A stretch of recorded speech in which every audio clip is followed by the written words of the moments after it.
and welcome in to a special edition of the Fantasy Football Fanalist Podcast, brought to you by our friends at Underdog Fantasy, powered by Fantasy Data. I'm your host tonight, Bradley Stalder.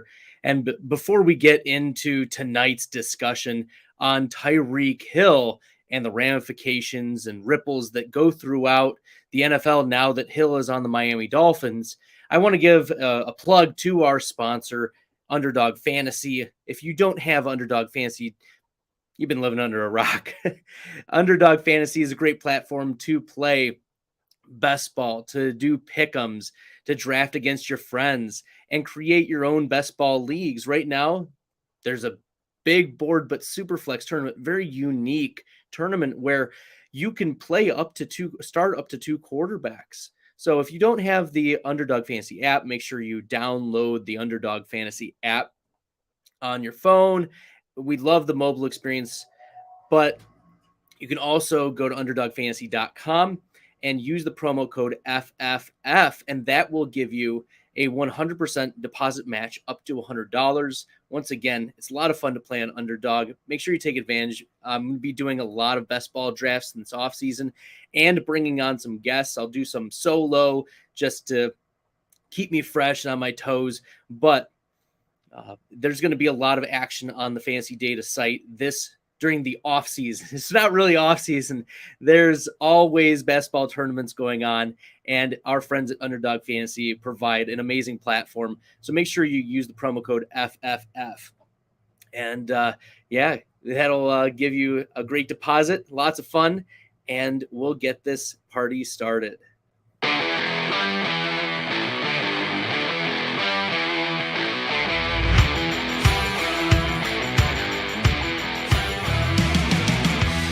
Welcome to the Fantasy Football Fanalist Podcast, powered by Underdog Fantasy and presented by Fantasy Data, home to some of the industry's most accurate rankings.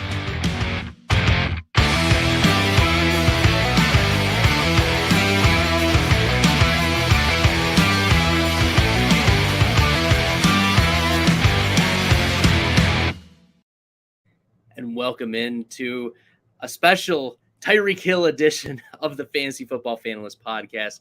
I'm your host tonight, Bradley Stalder, and we'll be talking Tyreek Hill, but we'll also be talking Chiefs, we'll be talking Dolphins, and what this means in a broader sense for the wide receiver position and other satellite pieces, the dominoes that may fall, the rookie draft. We'll hit on a lot of these topics tonight. It'll be a relatively shorter podcast. It's not going to be a 2.5 hour one because we're not doing a live draft, but I am going to talk through some of the advanced stats and look at landing spot. What will this depth chart look like? So let's begin with the discussion that Tyreek Hill was having with the Kansas City Chiefs. There was a lot of chatter about a month ago that Tyreek Hill would be signed to a long-term deal with the Kansas City Chiefs. And there seemed to be negotiations. There didn't seem to be a lot of negativity or rumors going around that he would not be on the Chiefs. So it was kind of surprising when we heard Ian Rappaport tweet out or see that he tweeted out that there might be a surprise coming down the pike. Tyreek Hill might be on the move. And at first I thought, well, maybe this is something that would not be within the range of outcomes. The Chiefs are Tyreek Hill. Tyreek Hill is the Chiefs. The Chiefs went to bat for Hill. They didn't cut him when there was that off-season issue a couple years ago during the summer. He was being investigated. Some people were able to get him in the 4th or 5th round of fantasy drafts that season. Nevertheless, the Chiefs did cut Kareem Hunt, and so that's why, that Hill Hunt situation I think was a little different, and they stuck with Hill. Yeah, so we will address Mecole Hardman here in a second. Wheeler is getting excited on the live stream. We'll talk about Mecole Hardman, and we'll talk about Tua here. But I'm setting the stage for it. Everything happened pretty quickly. like within the matter of a couple hours, it went from a little uncertainty of, is Tyreek Hill going to still remain on the Chiefs, to yes, now it's down to the Jets and the Dolphins. And there were reports that Tyreek Hill was torn. He wasn't sure. It was 50-50, but he was definitely going to get traded, and that the Chiefs had two offers in hand. It ultimately came down to where Tyreek Hill wanted to go. Well, he wanted to go to Miami, and that's what he confirmed today, that it was always going to be Miami. And the Chiefs were able to get 5 picks, 3 this year and then 2 next year, a first round in particular this year, later on in the draft. So there were a lot of assets that were traded, but it gave the Dolphins the privilege of signing Tyreek Hill to a pretty massive contract. And it made him the highest paid wide receiver in the NFL, only overtaking the reigning champion, Devontae Adams, who'd held the title for about a week.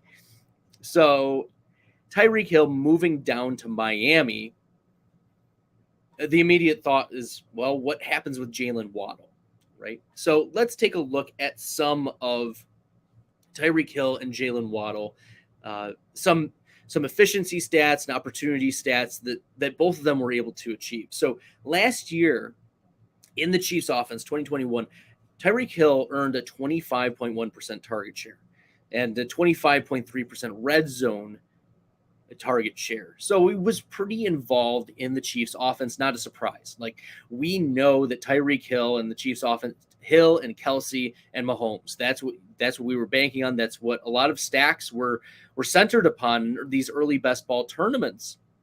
In fact, in some super flex tournaments, like Billy and myself were able to get if you were at the 102, you were able to get Mahomes and then maybe Hill in the second round and then Kelsey in the third round in these underdog super flex best ball tournament drafts.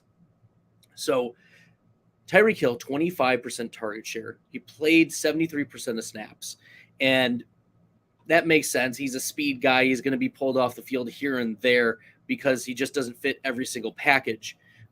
But some of the important stats that matter, I think, to Tyreek Hill and what separates him from a lot of other wide receivers, obviously his deep targets, 26 deep targets. When Mahomes is scrambling, he's going to just toss the ball up to Tyreek. So these deep targets are a number that we want to keep in mind. What is that going to look like translating into the Miami Dolphins offense? Third among all wide receivers in air yards, over 1,700 air yards, about 100 air yards a game. His target rate, 29.7%. When he's on the field, they're looking his way 30%, almost 30% of the time. So he's more than a part-time player. 30% of the time he's getting, when he's on the field, he will get the ball. Yards after the catch, right? Andy Reid's offense was centered around getting Tyreek either deep or on these crossing routes or sweeps where Tyreek Hill can outrun a lot of other players. So yards after a catch, these short little plays where he just outruns everybody else. 7th in unrealized air yards. So these are air yards that obviously he didn't get, wasn't able to convert, but he's used a lot in the red zone, used a lot downfield, schemed into the Chiefs offense. So that's the word I want to hit on, is schemed into it. Jalen Waddle, looking at his profile. So Tyreek Hill, 5'10", 185. Jalen Waddle, 5'9", 180. Waddle, a 24.8% target share. These are players who almost had the same target share last season. Waddle was on the field a bit more. Waddle played slightly more slot snaps, a 43% rate compared to Tyreek Hill's about 37%. And the team pass plays per game is a big thing as well.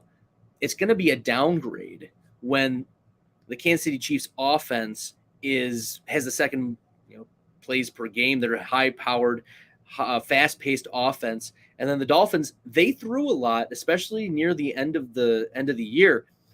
But their offense was not able to sustain drives in the way that the Kansas City Chiefs could, therefore limiting the number of pass plays that they could have.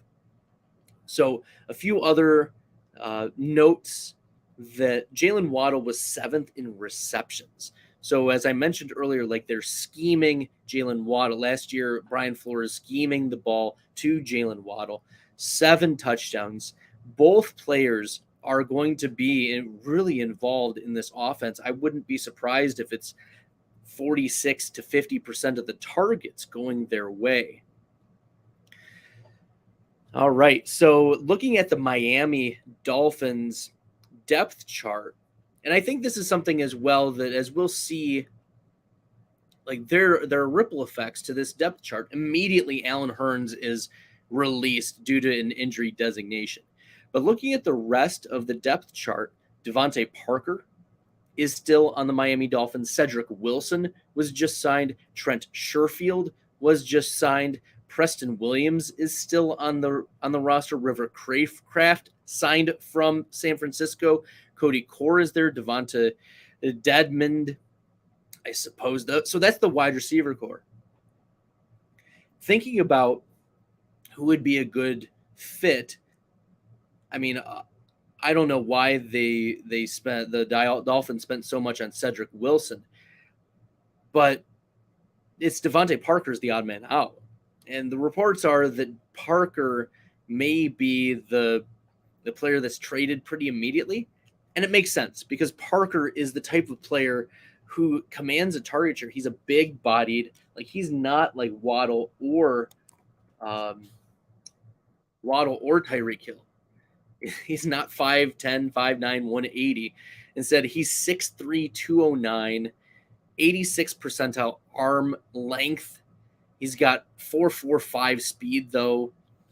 And looking at his target share over the last few seasons, a 22% target share, 21% target share, 21% target share, and a 16% target share, 20%, 20%, and 14% back in his rookie year. So Devontae Parker's hovered around 20, 21% his entire career. There's just not room enough for that type of receiver because adding him into this target share, we're talking already 70+% of the targets being taken up by Parker, Waddle, and Tyreek Hill.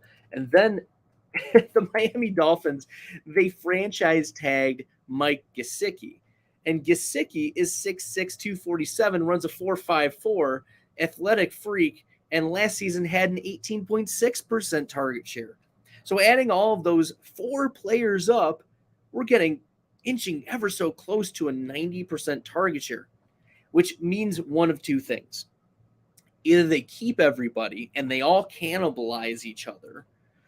I mean, relatively speaking, like Tyreek Hill is going to get his and Jalen Waddle is going to get his, but is it going to be 25% target share? I don't think so. It's going to be closer to 23, 22% if they're all still on the team. Or one of those pieces moves. And it's not going to be Gesicki. It's not going to be Hill. It's not going to be Waddle. Waddle, right? It's not going to be Waddle. It's going to be Devontae Parker. That's a big rock. Like if you're filling the sack of the target shares in this offense, it's going to be Devontae Parker. Now, the landing spots for Parker are plentiful. Like, could you imagine the Packers throwing a 5th round, 6th round pick toward Devontae, 6th round pick toward Devontae Parker? If it's Amari Cooper getting a 5th round pick, Devontae Parker 6th round or later. Yeah, so that's a possibility. Like there's wide receiver need. The Browns could throw a 6th round, 7th round pick toward Devontae Parker. I think those are good places for him to land. I saw Philadelphia as a possible landing spot for Devontae Parker, and I think that's a bad landing spot for a few reasons. One is that they just signed Zach Pascal, and Zach Pascal is he played really admirably on the Colts, and he's a 12-15% target share type of player, so he's not like an alpha. But I think that not having another competitor for Devonta Smith is actually good for Smith, and it's good for Goddard. Now, Goddard, when Goddard for the Eagles, when he was the full-time player after Zach Ertz was traded, Goddard averaged a 27% target share. 6 of his 9 games were above 27% target share. 9 games were not the 10th game where he left with a concussion. But of those 9 games, he was elite, one of the elite options. I also don't think for fantasy value it helps Parker any, because if he gets his 20% in an offense that throws 29% of the time, he's lucky if he gets 6 targets, comes down with 3 or 4 of them, and we're talking 3 for 50 and maybe a touchdown. So 8 PPR points. That's not going to get it done for you. 8 to 14 is probably his range if he catches a touchdown. So I don't think Devontae Parker going to the Eagles is good for fantasy value. I don't think it's good for the rest of the offense. There are more teams that have needs. And I think the Eagles can address the wide receiver position in the draft. They've got first round picks that they can use. And there are good wide receivers projected go in the first and second rounds. They wanted to trade back and address other needs. The Eagles are in a really good position. I don't think they need to go after Devontae Parker. Okay. So looking at all of that, we haven't even talked about Tua yet. Wheeler mentioned that Tua to the moon. Let's talk about Tua Tagovailoa. Okay. But before we talk about Tua, I want to tell you a story. I want to tell you a story of a young quarterback. A young quarterback who was averaging 14, 15 fantasy points per game through the air, not including the rushing, who was underwhelming in the passing touchdowns, throwing on a mediocre offense, really in need of weapons. And then the team goes out and trades for an alpha wide receiver. And immediately that quarterback goes from not top 10 to easily top 10 quarterback. Yes, it's not Tua. It's not Baker. It's not Josh Allen even. Kyler Murray. Looking at what Kyler Murray was doing through the air before the DeAndre Hopkins trade in 2020, Kyler Murray was averaging about 14, 15 fantasy points per game his rookie season. And really last year, Tua was coming off a serious hip injury. Wasn't getting a lot of workout in the offseason. Tua was pulled bizarrely out of games his rookie season, not getting first team reps. It was not a good situation. So last year, I think, was the first year that he got what he needed, and he played like he was quarterback 21 in fantasy points per game, which is not amazing. But also, given the lack of weapons, like he was throwing to the Albert Wilsons of the world, the Mac Hollins of the world, and now Jalen Waddle wasn't even a legitimate part of this offense for the Miami Dolphins offense for the first 3 weeks. So Tua, I think, has the opportunity to step up into that top 12. I think that's his ceiling, though. Like I like a Kirk Cousins comp to Tua Tagovailoa right now, where his ceiling is about quarterback 10 and his floor is about quarterback 18, quarterback 20. Like he's always going to finish between those, and due to the accumulation of fantasy points over the course of the season, might end up being the quarterback 12, right? Because he's going to have these spike weeks where Tyreek Hill goes off for 7 for 140 and 2 touchdowns, or Waddle has a ridiculous week. That's what Kirk Cousins would have. Justin Jefferson, Adam Thielen. And I think that those two, while they're different types of players, obviously, they both are commanding a 22% plus target share, each of them, in an offense that now is going to look to scheme them the ball more. And I think that Tua has that opportunity. Now, there are some concerns, right? Tua's air yards last season, 2,684. That was 30th. Okay, compare that to Patrick Mahomes. Okay, and Patrick Mahomes had 4,966 air yards. That was 6th in the NFL. Now, some of that is slightly inflated due to the pace of play and the team pass plays per game. So the offense is, of course, generating more, therefore more opportunities for more air yards. I get it. But still, this offense has the opportunity to level up and have more explosive plays. Like Tua can increase his efficiency. I don't think Tyreek Hill will increase his efficiency. So to expect Tyreek Hill to have, so many ceiling weeks, looking at Tyreek Hill's weekly finishes over the course of the 2021 season, he had a number 2 finish for a weekly finish. He had a number 1 weekly finish, a number 4, a number 4, and a number 2. So that's 5 top 4 finishes in the matter of 17 games. So a quarter of his games, he was a top 5. I don't think that ceiling is quite as readily accessible as it once was with Patrick Mahomes. I don't see how he'll get the passing volume, the amount of team pass plays per game, and the scoring, right? The Dolphins are just not going to be in as much scoring range as the Chiefs were last year when there's Kelsey and Mecole Hardman, Tyreek Hill. So there's a lot of ways in which this could fail for Tyreek Hill to meet a ceiling. Now, what does this mean for Tyreek Hill in the underdog drafts before we move on to all the other pieces? So in the rankings right now for the Superflex, Tyreek Hill is being drafted as the wide receiver 5 in the best ball streets, the underdog best ball streets. Wide receiver 5, ADP 23.9. And before this trade, I had moved Devontae Adams behind Tyreek Hill.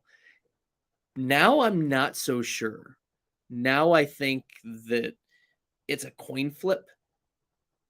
I think that the Raiders offense will probably be better than the Miami Dolphins offense. I also think that Tyreek Hill's ceilings, the ceiling games, like he still will have access to a top 5 week, any given week. But how often that hits, I don't think it'll hit 25% of the time, maybe more like 15%. Like if he goes down from 4 of those to maybe 3 or 2, it may not surprise me at all. Now, Tyreek Hill is the wide receiver 5, but Jalen Waddle's the wide receiver 10 going in the middle of the 4th round. As I mentioned before, my ceiling comp right now for Tua Tagovailoa is Kirk Cousins. And looking at how Kirk Cousins was able to support both Justin Jefferson, who is a top 5, top 7 wide receiver in fantasy points per game, and Adam Thielen, who is a top 13, 14 wide receiver in fantasy points per game. Both were able to be very fantasy relevant and could both coexist. It wasn't as though it was a Jefferson game or a Thielen game. Like oftentimes we saw in the Seattle Seahawks this past year, it was a Lockett game or it was a Metcalf game, but it was never both because they were running such few plays. So I think that this is a different situation than the Seattle Seahawks. Now, Wheeler's adding that Cousins is in a run-first offense. McDaniel's making Miami look spread with these moves. I would agree with the second part. McDaniel is making Miami look more spread. They've got 2 of the fastest wide receivers in the NFL, and they're elusive. They can play all over the field. They can rush. They will scheme touches. It's going to be almost impossible to figure out who they're going to scheme in this offense. I'm sure that McDaniels is spending, even right now, finding some plays that he can involve involve both players. Even I don't even know. But I would disagree with the first part right now. Cousins is in a run-first offense. He was 2 years ago. And even last year, Dalvin Cook was the primary player.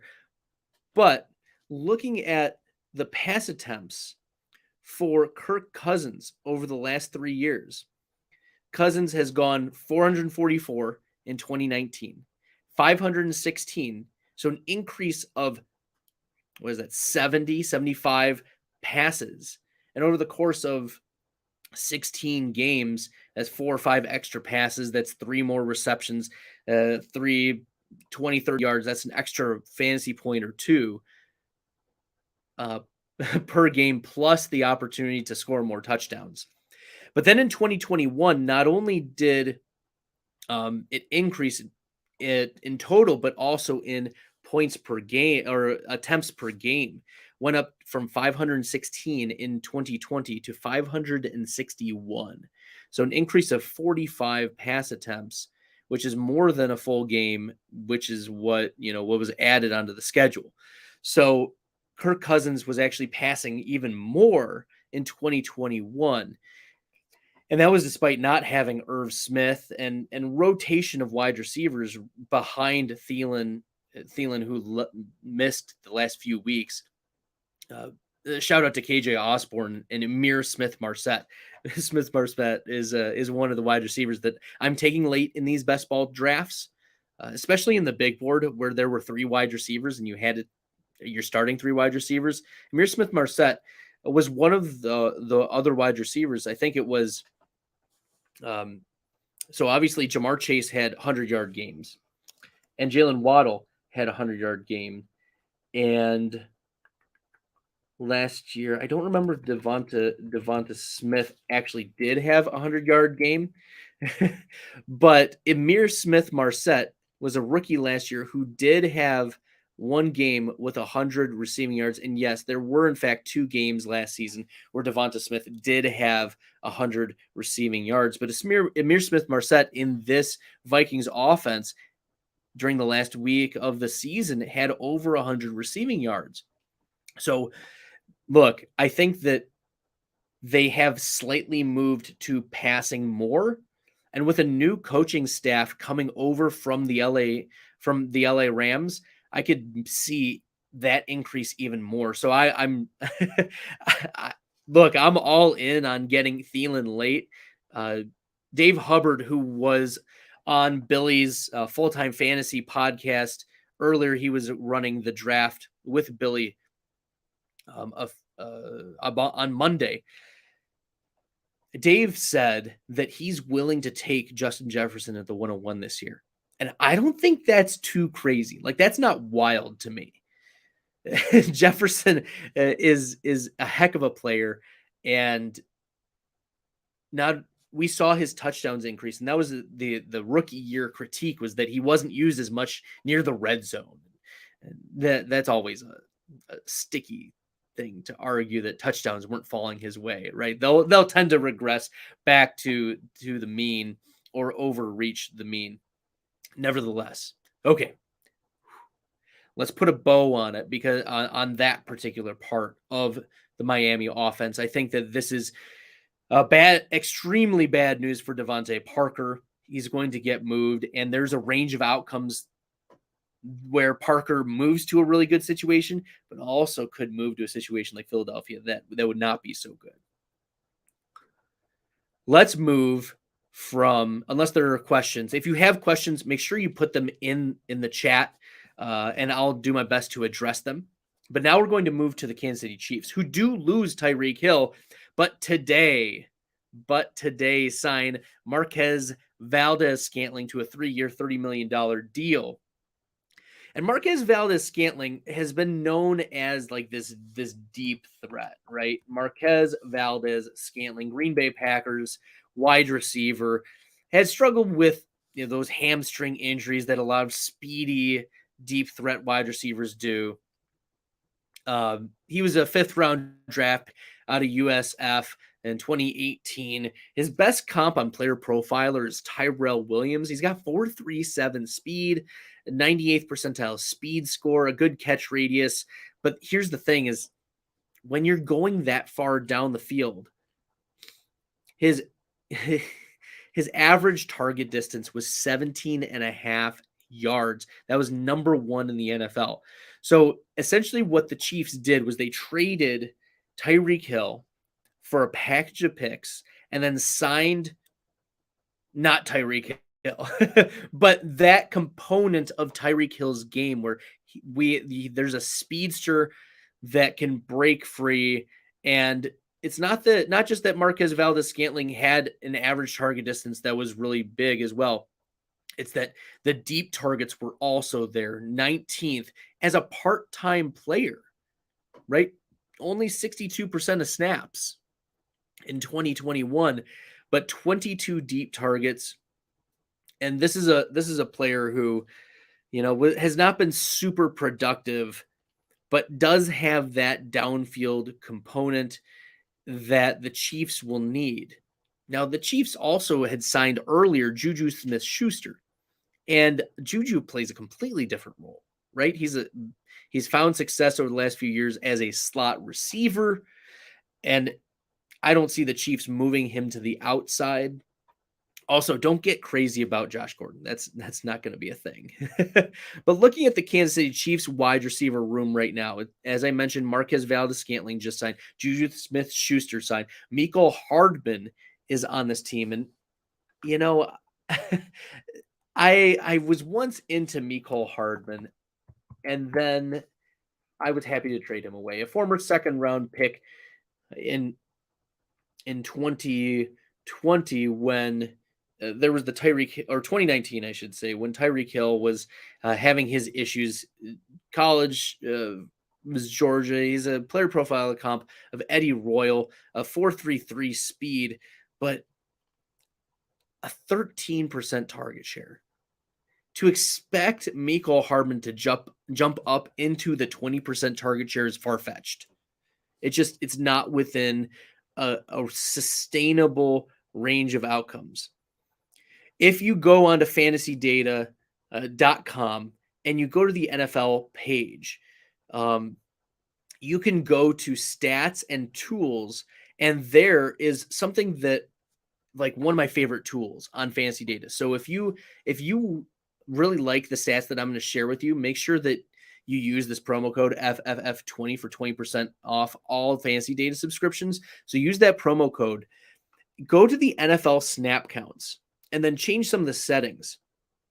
And what I really like to do is search for players, because this gives you can look for a week by week breakdown of what the target shares of these particular players were throughout the season. And then you can start to notice trends, like this player didn't play very much because they were injured. This player didn't play much because there were other players who were there. So looking at the target shares throughout the season, Mecole Hardman played 14 games last year. And in those 14 games, only 3 of those games did he exceed a 20% target share. 3 out of 14. Okay, so that's about 20-ish% of the time. Another 3 times he was 16 or 17. Okay, so another 20-ish% of the time. So 40% of the time he's getting 16% target share or higher. 16% is not going to cut it. But this is where you should really be concerned about Mecole Hardman. He has a tendency to lose snaps in this Chiefs offense. 8 out of his 14 games, Mecole Hardman had below an 11% target share. He just was in a part-time role. His floor is so low. Even in a Chiefs offense that is so big, it fast-paced, throws so many balls, like his floor is almost zero. His lowest target share of the season. He had 4 games where he had single-digit target shares below 10%. Okay, and that was against Vegas in Week 14. He played 35% of snaps. Week 1 against Cleveland when he played almost 70% of snaps. Week 15 against the Chargers where he played 43% of snaps. And then the Vegas Raiders in Week 10, 32% of snaps. He could lose snaps really easily. If you can sell Mecole Hardman in Dynasty, now is the time. Now is the time. I haven't checked Keep Trade Cut, but now I'm going to because I want to see where Mecole Hardman is, and I would be willing to. I'm sure that we're going to get some. We're going to get some good value on Mecole Hardman. So let's look. Where is Hardman in these rankings on Keep Trade Cut? If you haven't been on Keep Trade Cut, like use it as a tool and a point of reference. I would not recommend it as like a 1-for-1 trade, but using it for a reference of, okay, these are the types of ranges. I'm not too far off. Like it recalibrates yourself a little bit. I like using tools to just make sure I'm not crazy. Okay, so Hardman is not even showing up in the first 50. Let's look later. Hardman is showing up between 51 and 60. We're going to okay, and Hardman right now is going around Corey Davis, Jarvis Landry, Tim Patrick, Curtis Samuel. I think that's right, and he's spiking up right now. In fact, he's increased about 50% of his Keep Trade Cut value in the last little bit. So he's going to continue to trend up. If he continues to trend up and you can get a Tyler Boyd for Mecole Hardman, if you can get a Russell Gage for Mecole Hardman, if you can even get an Adam Thielen, like people are so out on Adam Thielen, that might be a possibility. Look, Adam Thielen is going to thrive. I'm not even a homer. I don't know. Anyways, I'll let my biases, be by the wayside. But I know that some, including Wheeler, is asking about a Mecole breakout season. No way. Mecole might have a few games, and that's what we've seen. 20% of the time, he'll get a 20+% target share. Sure. And he'll have a couple boom games. If you can get him for the right price in best ball, well, that price is gone for right now until the Chiefs end up drafting some day 1 or day 2 wide receivers with good pedigrees. Speaking of which, Lance Zierlein, is it Lance Zierlein? Someone did. Who was it? There was an analyst on NFL.com. Let me see if I can pull up my tweet here real quick and just verify so I'm not speaking out of turn. But it was really exciting because there was where is it?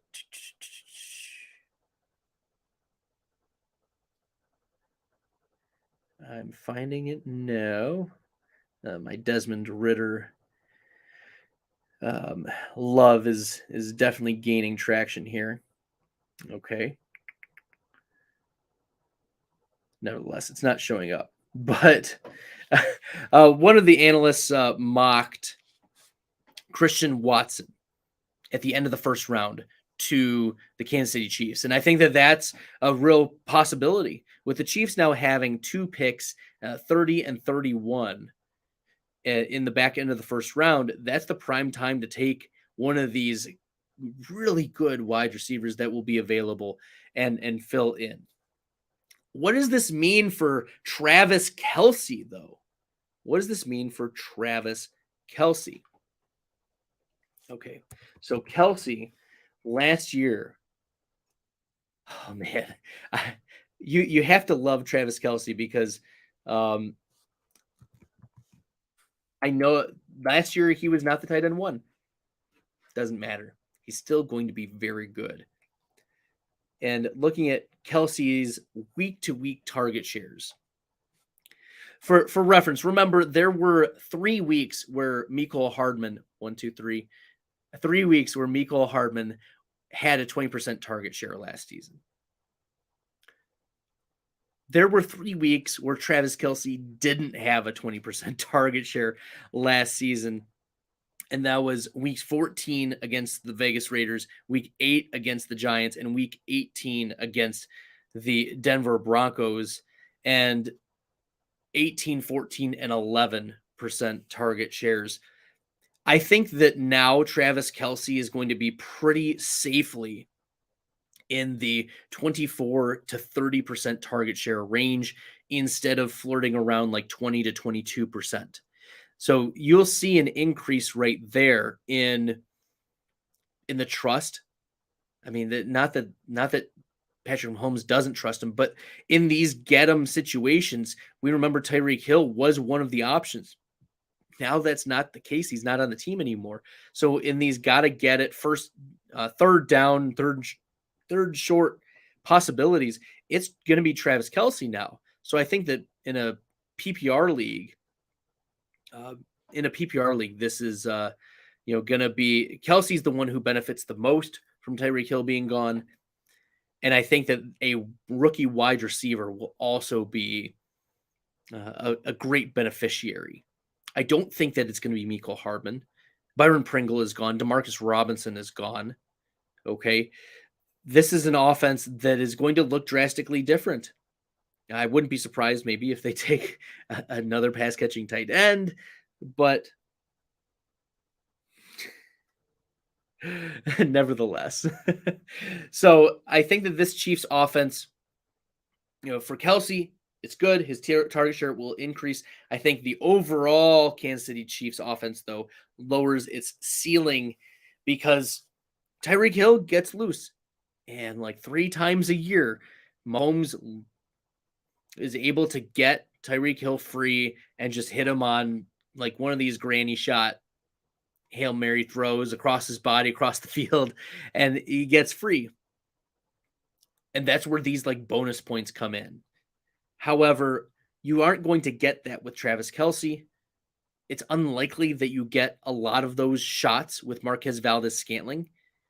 Like MVS is a best ball play for sure, but like how much of a best ball play? And that's a question that I've been trying to ask regarding like wide receivers. Like what are we talking about when we talk about like a player's ceiling? Like what have they displayed for us? Why is this not showing up? Oh, because he hasn't signed yet. Okay, so Marquez Valdes-Scantling, looking over the last 17 games, he's been a player that I've mentioned before. These average depth of target plays are going to get you touchdowns and they're going to get you yards, but they're not going to be PPR. So in a half PPR, I think that Marquez Valdes-Scantling is more valuable. But looking over the last 17 games, he had a number 8 finish on a week. He had a number 6 finish on a week. He had a 23 finish on a week in 2021. All those were in 2021. And then in 2020, Marquez Valdes-Scantling had a 24 wide receiver finish. He had a 12th weekly finish. He had a 4th, 18th, and then another 12th. But here's the issue with Marquez Valdes-Scantling. His floor is extremely low, even if he's playing 70, 80% of snaps. On an Aaron Rodgers team in 2020, right, playing 90% of snaps was the wide receiver 113. Playing 80% of snaps, the wide receiver 101. Playing 80% of snaps, the wide receiver 109. Goose-egged. Playing 77% of snaps, the wide receiver 151. So if you're banking on Marquez Valdes-Scantling being a wide receiver that commands a target share, he's not going to. He just hasn't over his career. He's slightly better Mecole Hardman. like slightly better Mecole Hardman. Marquez Valdez-Scantling, his target share 14.6%, not used almost at all in the red zone. His red zone target share is only 10.8%. And then looking over the weeks, like not just an overview, but like individual weeks to give us a picture of what Valdez-Scantling can do, it's still not a pretty picture. Like I mentioned that the floors are just so low for him, but I want to provide some more stats to validate this. This is a player who you can't be counting on. Like if you're in a 3 wide receiver build, like in a best ball mania build, this is not a player you want to be counting on to be in your top 3. Marquez Valdez-Scantling, in the 10 games he played last season for the Packers, he had 4 20+% target share games. So already better than Mecole Hardman. Marquez Valdez-Scantling had 3 single-digit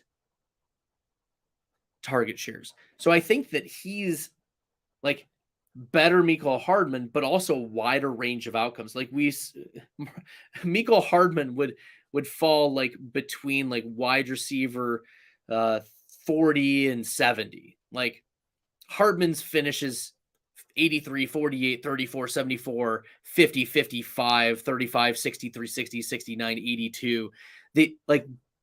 He's a small standard deviation, but he doesn't give a lot of ceiling. Like it should always be Marquez Valdez-Scantling over Mecole Hardman in any of these drafts, in any of these best ball drafts, because their 67th percentile outcomes and their 90 percentile outcomes are just so much higher because of the average depth of target. And I don't think Mecole Hardman, frankly, is very good at football. He's not good at catching, but okay. Enough of ragging on Mecole Hardman. Okay. Wheeler's like, I can't remember ever drafting. Thanks for the confirmation. Absolutely. I will confirm that Mecole Hardman is not the play in this Kansas City Chiefs offense. And the reason why I keep harping on target share is because that's one of the stickiest stats.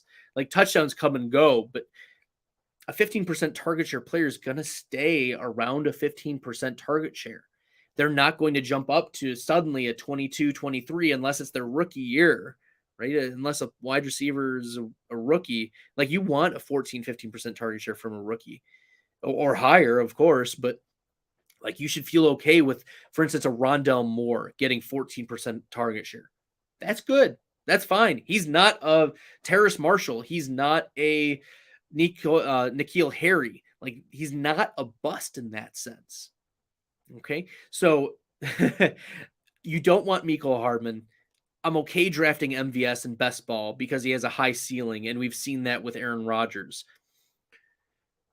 But also Marquez Valdez-Scantling, like you should not bank on him being your wide receiver 3 in these types of drafts.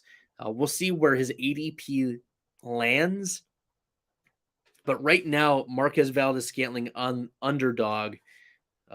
Marquez Valdez-Scantling is wide receiver 64, ADP 172. And I would be happy having Marquez Valdez-Scantling as my wide receiver 5 or wide receiver 6 because he can provide 4 spike weeks. He can provide 5 spike weeks. But given his floor and his single-digit target shares that he's shown and the flukiness of the average depth of target, like connecting on those, Marquez Valdez-Scantling's catch percentage over the last few years, it's pretty disastrous. Okay. His catch rate last year in 2021 was 47%. In 2020, Marquez Valdez-Scantling's catch rate 52%. And this is with Aaron Rodgers, who's one of the most accurate passers in the NFL. In 2019, the catch rate for Marquez Valdez-Scantling 45.6%, and then his rookie year 2018 was 52.8. So he's always been between 40 and 50, and that's why these spike weeks hit so hard, because he's down the field. He'll not only get the yards, but also the touchdown. And in a half PPR, that's super valuable. But if he doesn't come down with it, he tends to goose egg, which is why, like I wouldn't say describing MVS in a normal distribution would be appropriate, probably by modal, and pretty separate. Like he either booms or he busts. So that's what you're getting in Marquez Valdes-Scantling in this Chiefs offense. Okay. So I think I've hit on a lot of the mainstayers here. Looking the rest of the wide receiver core, as I mentioned, Juju Smith-Schuster, I don't think that target share is going to be impacted significantly. The Chiefs have just taken flyers on whoever. So like the Doris Fountains of the world, Josh Gordon, Corey Coleman just signed, Justin Watson, formerly of Tampa Bay, Garrett Dieter's been on the team forever, Chris Fink, Gary Jennings, formerly of Seattle, Omar Bayless, an undrafted free agent who was with Carolina for a bit. Cornell Powell was, I think, a 6th or 7th round draft pick last year. Matthew Sexton, I don't even know who that is. Sorry, Matthew, if you're watching. I just have never heard of you before. So they have a lot of no-namers or former non former washouts. These are players who are not going to compete for significant target share or significant snaps in this Chiefs offense. There's a glaring hole in this Chiefs offense for another pass catcher, and it makes sense for them to be drafting a wide receiver in the first round. Okay, awesome. Whew. Well, that's some takeaways. I think that there's a lot of good things that have happened for Tua's fantasy value. I think that Waddle will be just fine. I don't think it justifies him in a single quarterback. I don't think it justifies him in the late second, early third now, probably to the 4th round or 5th round for Jalen Waddle. Maybe there will be some truthers there, but I think Tyreek Hill now falls into the 2nd round of these drafts. We'll see how far he falls. There's been a lot of hate for this Tyreek Hill move, and I still think he gets a 23% target share with some efficiency bonuses because of his speed. But this is resetting the wide receiver market. The Devontae Adams trade and the Tyreek Hill trade are both trades that are setting, and it makes sense because both both quarterbacks are signed to these massive deals. Think about it. Aaron Rodgers just signed a $50-ish million deal per year. Patrick Mahomes is on a $50 million per year deal. Because you pay your quarterbacks, you're not going to be able to pay the wide receivers. And now these high-paid wide receivers are being moved to these young quarterbacks or these inexpensive quarterbacks. Like Derek Carr, I don't have the salary pulled up immediately, but he's not as expensive as these other quarterbacks. And Tua is on his rookie deal still. So they can afford to pay these wide receivers. All right. So it's resetting the market. Thank you so much for all of those who have been listening. Once again, I'll be doing some best ball drafts on Underdog this off season, and not just the big board super flex, but also best ball mania throughout the off season. Lots of fun, good time. And, let me know if you, I can be up for a while. If you want me to do a best ball draft right now, I would love to do it. Just let me know and I'll open up another feed and we'll get it started here. Wheeler said, great show. Hit that like button. I agree. Go on to the YouTube channel right now and click the like, subscribe button, turn on the bell notification so that when I go live here on the Fantasy Data stream, you can get into the action. Wheeler, much love to you. And thank you for all the comments. I appreciate it. It's great to have support and interaction throughout the show and offering opinions as well. So thank you, everyone. Let me know if you want me to do a Superflex draft later tonight. I'm up for that. We can definitely do that. Wheeler, let me know. All right. Thank you, everyone. Hope you enjoyed it. And yeah, look forward to seeing you in the best ball streets and also analyzing a lot of this news. I've wanted to do a few of the things, but this week has been pretty crazy. I'm a teacher by trade, so the progress reports are due this week, and had to add comments and get these grades in and score all of the work for my beloved students. And also, our family suffered a loss as well yesterday. My grandma, she passed away at 93. So Ann Stalder, lots of love. She was surrounded by family when she passed away. So it was a great moment, right? A very sad and profound moment, but also a great moment for our family to show love toward her and show love toward each other. So it's been a pretty busy week. I haven't been able to get on as much this past week, but tomorrow, Todd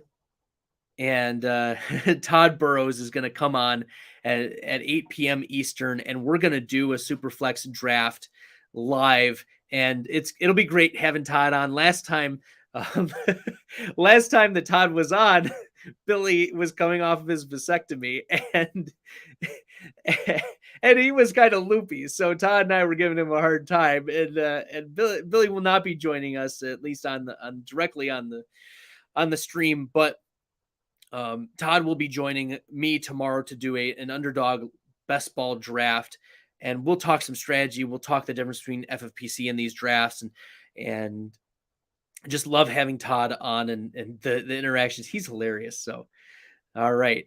Well, and then next week we have some special guests lined up as well coming on the stream. And we'll talk some more free agency about fits and team needs going into this draft. That's going to be one of the things that I want to do this offseason, is identify team needs and talk through some of the possible fits for these teams. One of the other things goals I want to have for this offseason is to do like live projection study halls. And I'm not one to like run programs in front, but I do want to talk through, like, in an Excel spreadsheet, like what are meaningful stats and data that we can use to help inform us and give us a range of outcomes. So thank you, everyone. Really appreciate your support and your love and your views. And make sure you subscribe on the YouTube channel and use the promo code FFF when you're drafting with us in the best ball streets. Have a great night. We'll see you soon.